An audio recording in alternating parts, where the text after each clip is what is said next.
Hello viewers, and welcome to the second episode of Demystifying the Budget. On this episode, we discuss the pertinent issue about citizen participation on matters of the budget making process. The budget formulation process should actually emanate from the people. How important is the citizen participation in this process?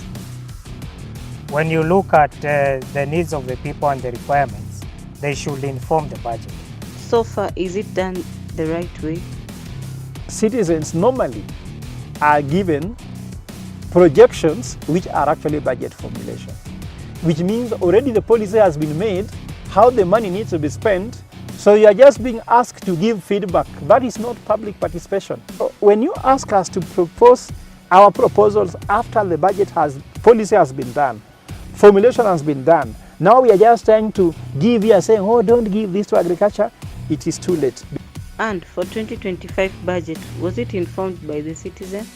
It is not informed by the people, and all the other politicians are talking about the same thing.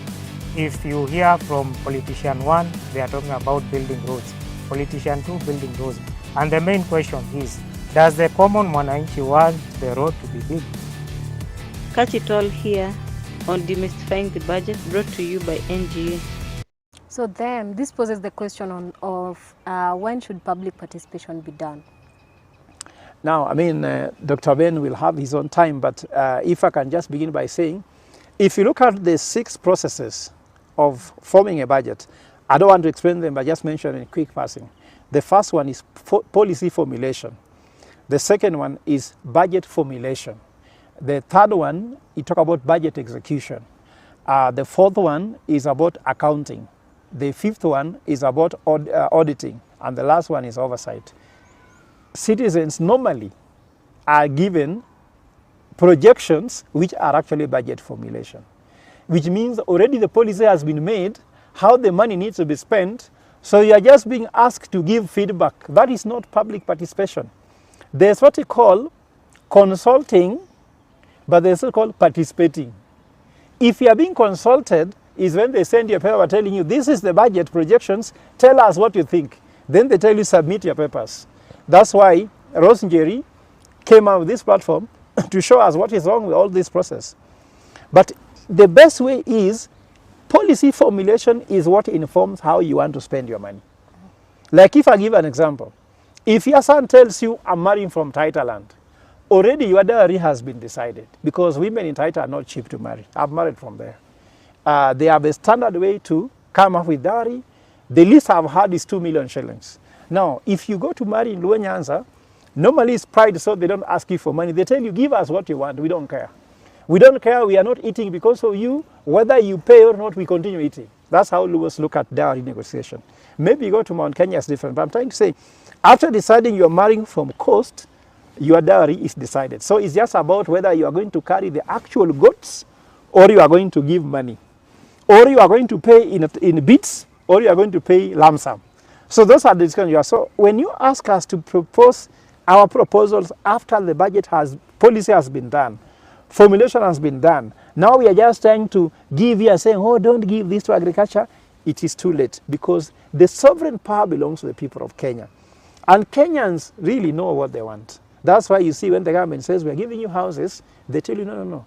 Actually want hospital. That's why we want to say, if they are involved at the policy formulation, they can tell you, in this area we need a road for these kilometers. There we need a hospital.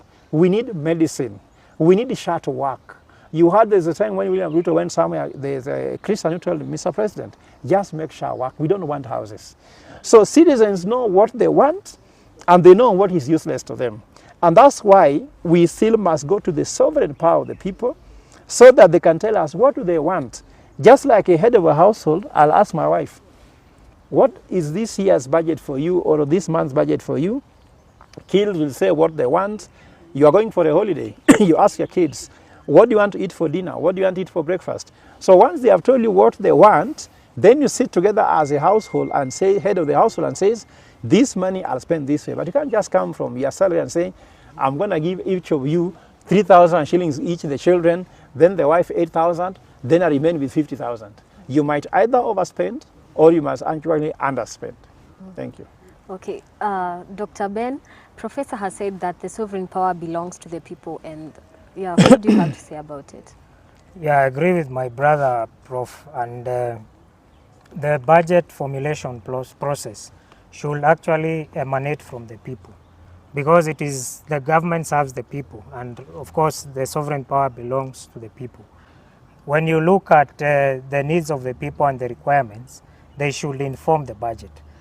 Unlike now, when the politicians go to the ground and they tell us that they have the manifesto, and they tell us they want to build roads, they want to build bridges, they want to do it is ABCD.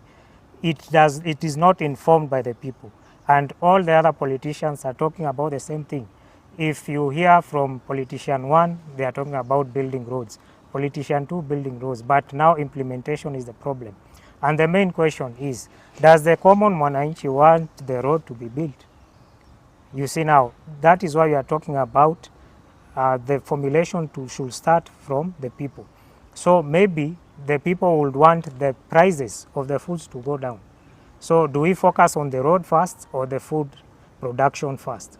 Do we talk about the fertilizer, issuing subsidies on fertilizer or agriculture seeds, or if we talk about education, are we giving free primary education, free secondary education, free tertiary education? Instead of building the road, that budget should be allocated according to the requirements of the people. Okay.